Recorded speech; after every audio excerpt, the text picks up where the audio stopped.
Something was very, very wrong in the biggest house in town. Everyone knew about the Everett Mansion. It sat on top of the highest hill, like a giant castle made of white stone and glass windows that sparkled in the sunlight. People driving by would slow down their cars just to stare at it. Children would point and whisper, "That's where the richest family lives." But what those people didn't know was a terrible secret hiding inside those beautiful walls. If you walked past a mansion at night, you'd notice something strange. The house was always quiet. Too quiet. No music played. No laughter echoed through gardens. No lights danced in the windows during parties. The Everett Mansion looked alive on the outside, but inside, it felt like a tomb. And in the corner bedroom on the second floor, a boy named Daniel lay perfectly still. He had been still for 3 years, 2 months, and 17 days. Daniel Everett was only 14 years old when the accident happened. He'd been laughing in the back seat of his father's expensive car, talking about his soccer game, making plans with his friends. Then came the screech of tires, the crash of metal, and the terrible silence that followed. When Daniel opened his eyes in the hospital, everyone cheered. The doctors smiled. His father, Richard Everett, cried tears of joy and hugged his son tight. But then Daniel's eyes closed again, and they never opened. Not really. Oh! His eyes would flutter sometimes. His chest moved up and down as he breathed. His heart kept beating. But Daniel wasn't there anymore. It was like his soul had gone somewhere far away, and his body was just an empty shell left behind. The doctors called it a persistent vegetative state. Big, scary words that meant Daniel was alive but not awake. Not thinking. Not feeling. Just existing. Richard Everett was the kind of man who could buy anything. He owned hotels and restaurants and buildings all over the city. When he walked into a room, people stood up straight and listened. Money was never a problem for Richard Everett. But money couldn't wake up his son. Still, Richard tried everything. He flew in famous doctors from countries with names he could barely pronounce. He bought machines that beeped and hummed and glowed with green lights. He paid for experimental treatments that cost more than most people's houses. Therapists came every single day to move Daniel's arms and legs, to shine lights in his eyes, to play music by his ears. Nothing worked.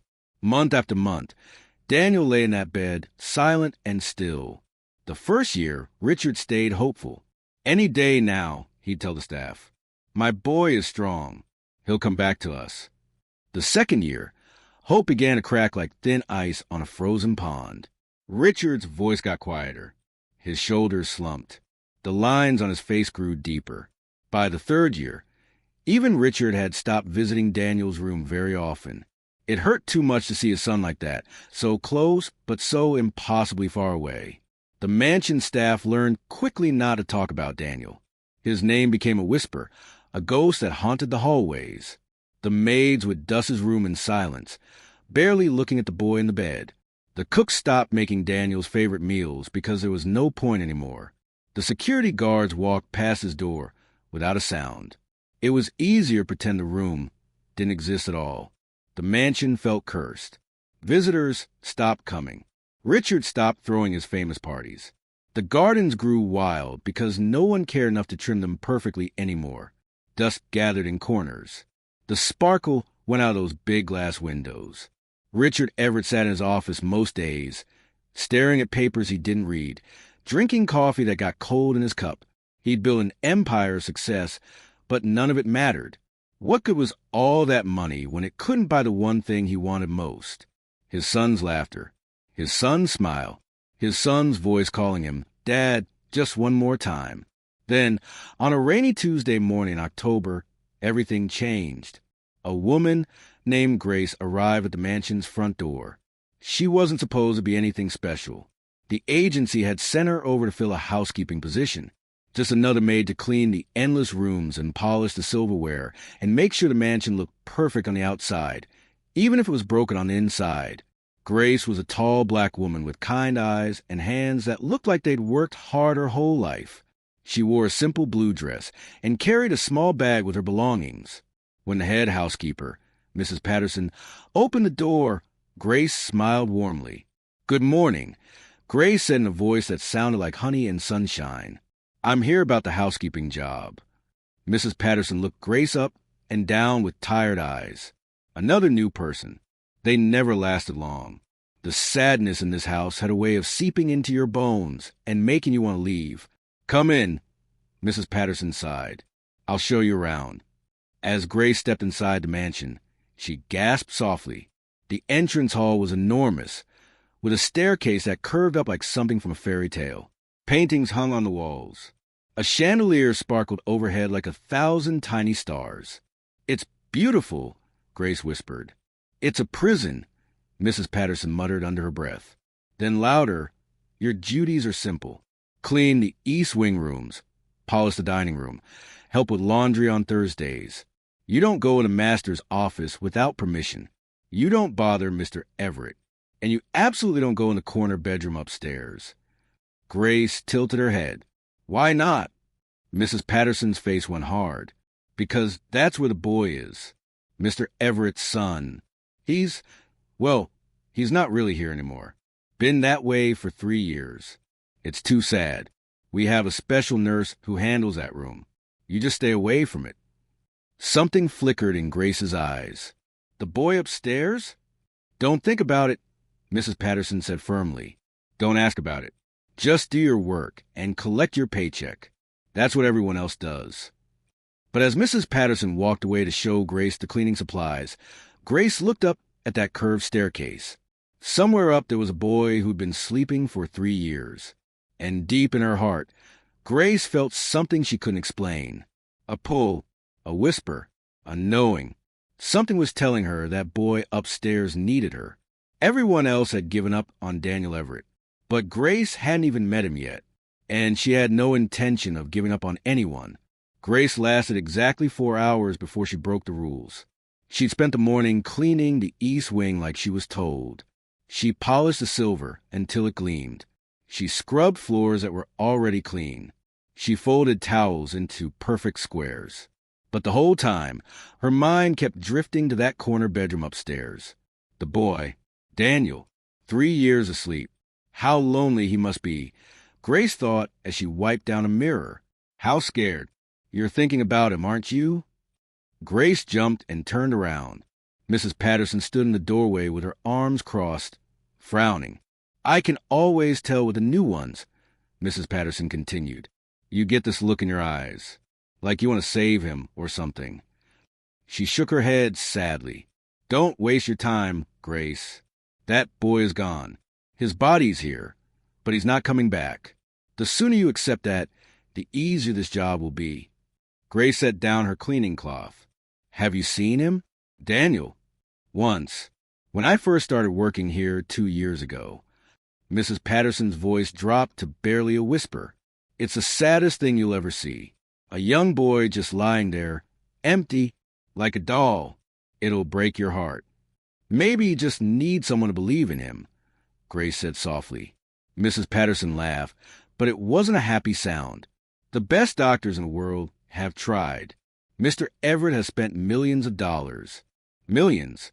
If money and medicine can't wake that boy up, what makes you think he can do anything?" Grace didn't have an answer for that. She just felt it deep in her bones. Daniel needed her. That afternoon, when Mrs. Patterson went to town for groceries and the other staff were busy in different parts of the mansion, Grace made her decision. She climbed those curved stairs, her heart pounding like a drum. The corner bedroom door was slightly open. Grace pushed it gently, and it creaked. The room was dim. Heavy curtains blocked most of the sunlight. Machines beeped quietly in the corner. And there, in the center of it all, lay a boy in a bed. Daniel. Grace's breath caught in her throat. He looked so small, so fragile. His face was thin and pale, like he hadn't seen sunshine in years. Tubes connected him to machines. His dark hair had grown long and hung around his face. His chest rose and fell slowly, steadily, but his eyes were closed. Peaceful, like he was having the longest dream in the world. Grace walked closer, her footsteps soft on the carpet. "Hello, Daniel," she whispered. "My name is Grace." No response, just the steady beep of the machines. Grace pulled a chair next to his bed and sat down. She looked at this boy, this child who'd been forgotten by everyone, locked away in this dark room like a secret no one wanted to face. And something inside Grace's heart cracked open. She reached out and gently took Daniel's hand. It was cool and limp in hers. "I don't know if you can hear me," Grace said softly, "but I'm here now, and I'm going to come visit you every day.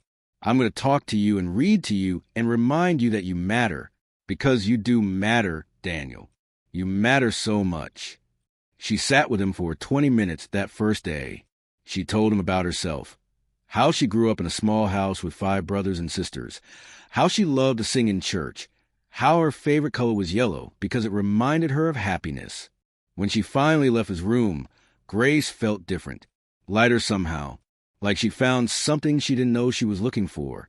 The next day, she came back, and the day after that, and the day after that, every afternoon, when the other staff were busy, Grace would slip into Daniel's room.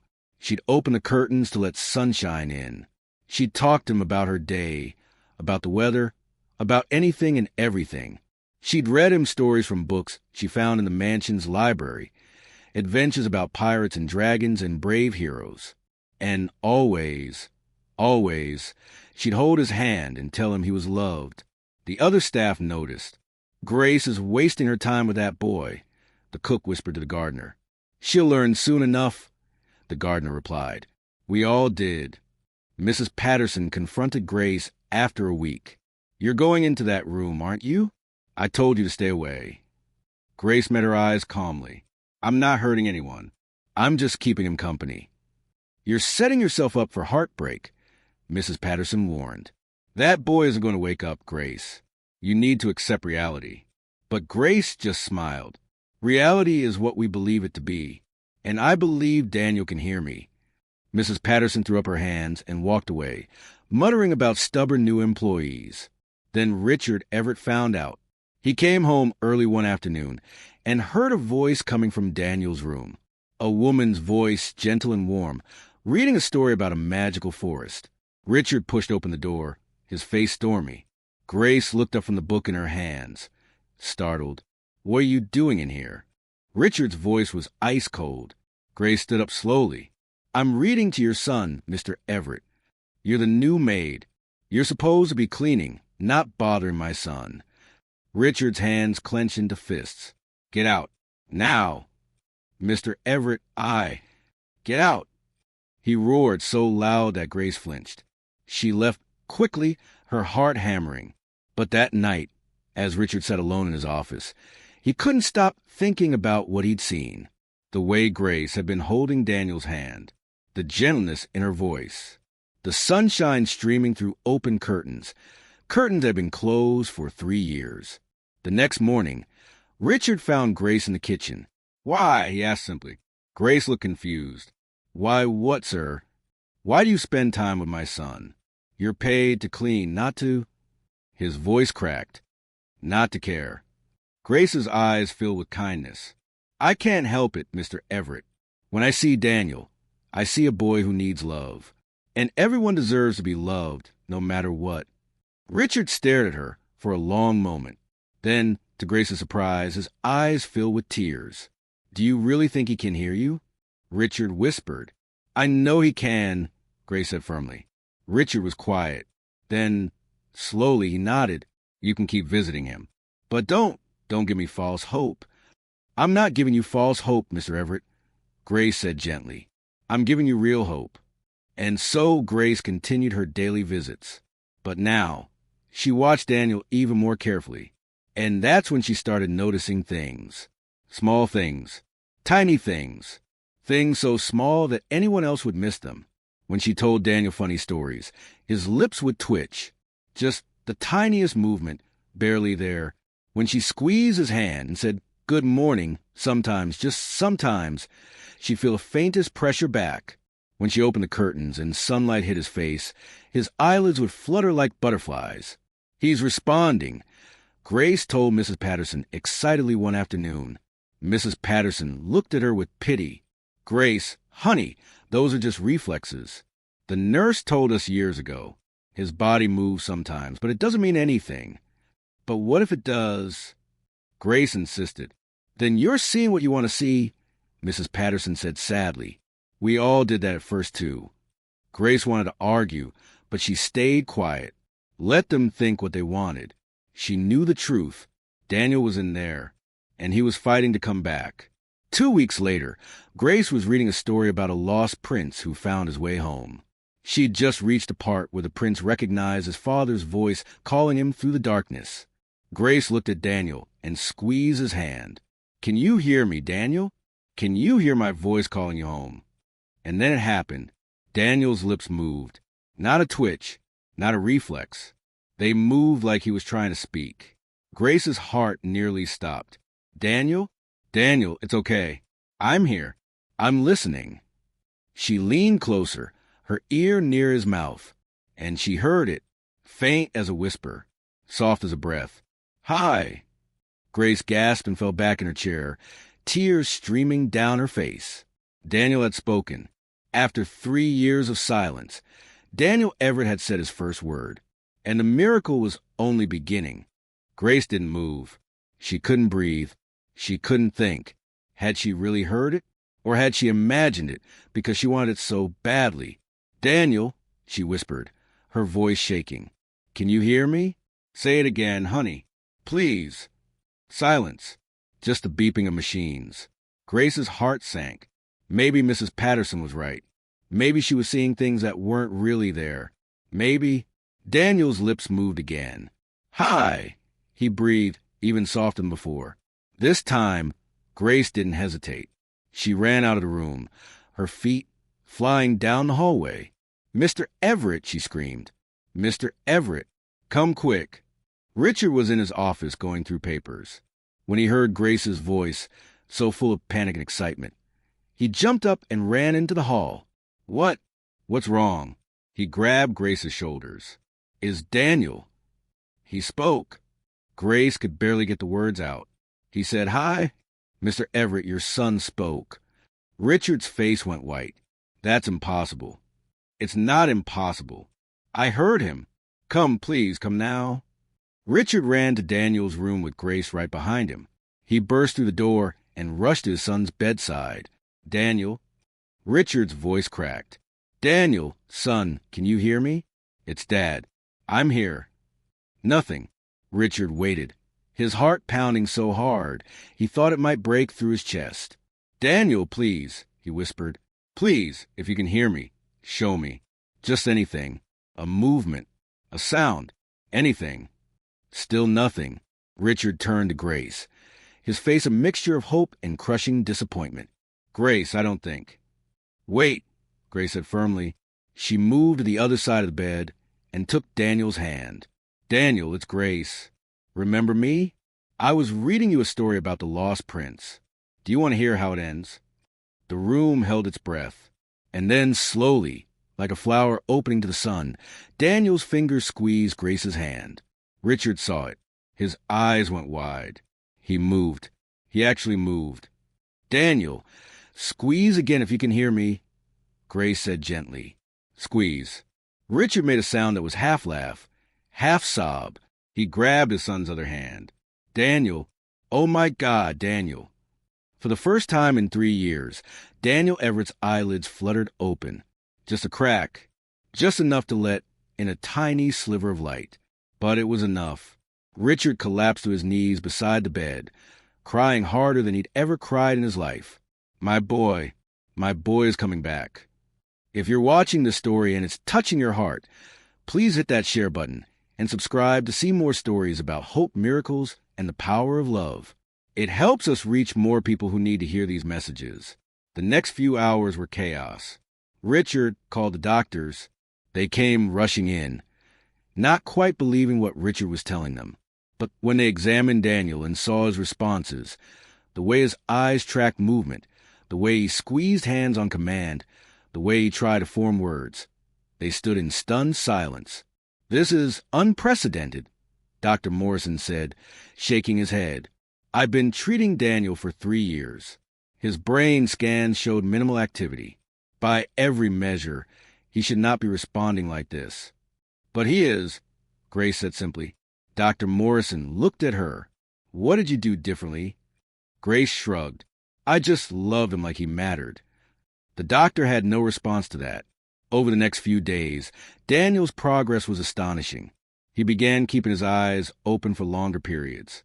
At first just minutes, then hours. He'd watch Grace as she moved around the room, his gaze following her like she was the only real thing in his world. He started making sounds. Small hums and sighs at first, then broken words. Grace. Dad. Thirsty. Each word was a celebration. Each sound was a victory. The mansion staff who dismissed Grace now stood in the doorway of Daniel's room, wiping tears from their eyes. I can't believe it, Mrs. Patterson whispered. I actually can't believe it. The cook started making all of Daniel's favorite foods, even though he could only eat tiny bites at first. The gardener picked fresh flowers every morning and brought them to Daniel's room because Grace had mentioned he liked the smell. Even the security guards would peek in and smile when they heard Daniel's voice. The mansion wasn't a tomb anymore. It was alive again. 2 weeks after that first word, Daniel sat up in bed for the first time with help. His muscles were weak from years of not moving, but his will was strong. I want to walk, he told Grace one afternoon. Soon, she promised. First, we need to get you stronger. No. Daniel's voice was stubborn, just like his father's.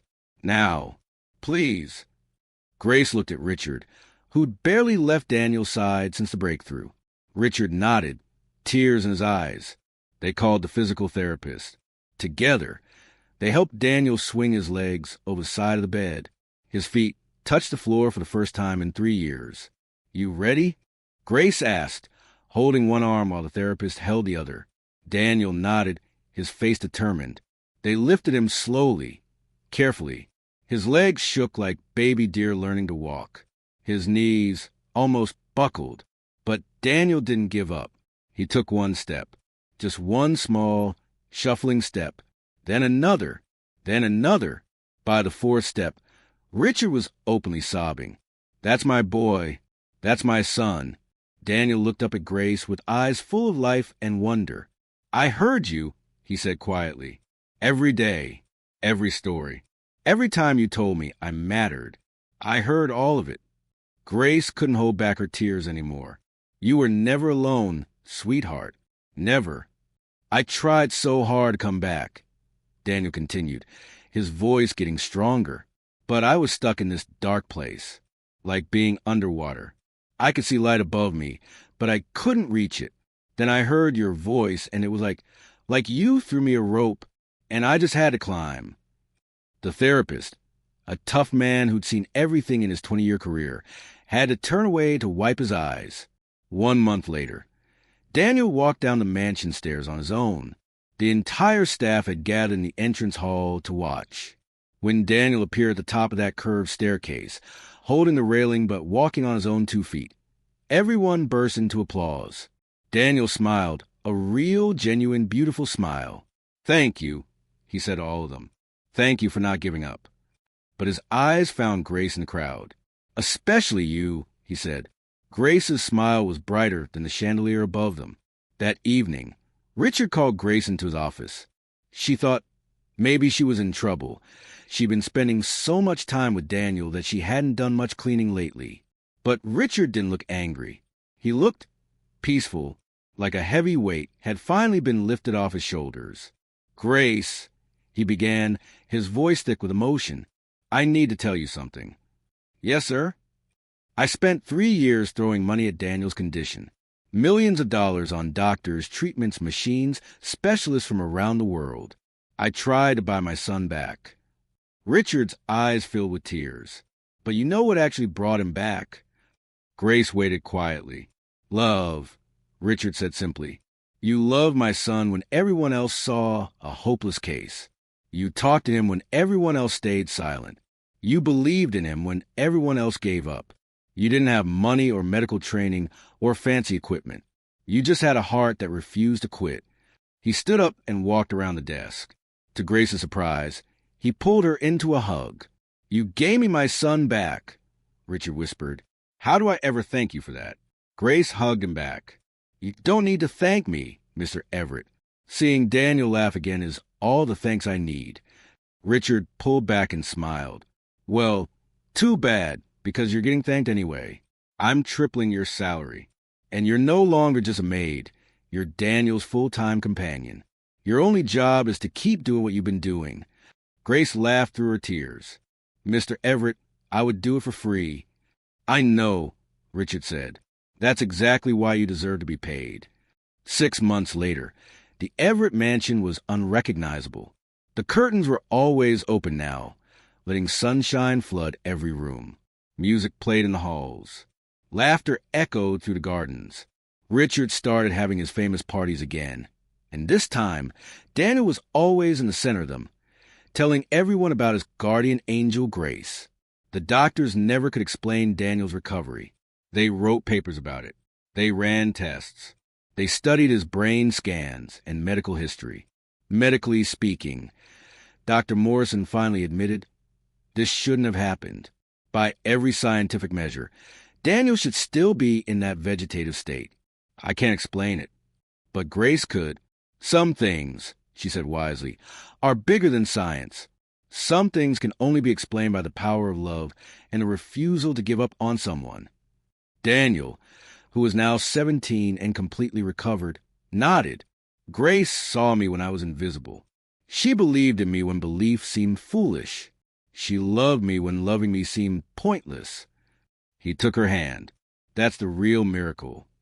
The story of Grace and Daniel spread far beyond the mansion. People came from all over to hear about the maid who woke up a boy that medicine couldn't reach. Newspapers wrote articles. TV shows wanted interviews. But Grace always said the same thing. I didn't do anything special. I just treated Daniel like he was still a person worth knowing. Because he was. Everyone is. Richard learned something those 3 years had tried to teach him, but couldn't. That money can buy many things, but it can't buy the things that truly matter. It can't buy hope. It can't buy belief.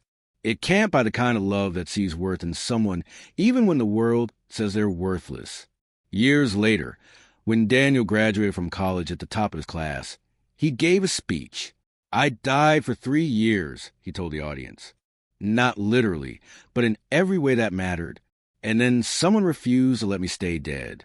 Someone saw life in me when everyone else saw an empty shell. That someone taught me the most important lesson I'll ever learn. He looked at Grace, who sat in the front row, tears streaming down her face. Love, Daniel said, is the most powerful force in the universe. More powerful than money. More powerful than medicine. More powerful than anything else. Because love doesn't give up. Love doesn't quit. Love keeps showing up day after day, even when there's no reason to hope. The audience stood and applauded. But Grace just smiled, her heart full, because she'd always known the truth that the world was finally learning. Sometimes, the greatest miracles don't come from what we have. They come from what we give. And sometimes, the person everyone thinks is beyond saving is just waiting for someone to love them back to life. If this story touched your heart, please share it with someone who needs to hear it today. And don't forget to subscribe for more inspiring stories that remind us what truly matters in life. Because sometimes we all need to be reminded that love is the greatest miracle of all.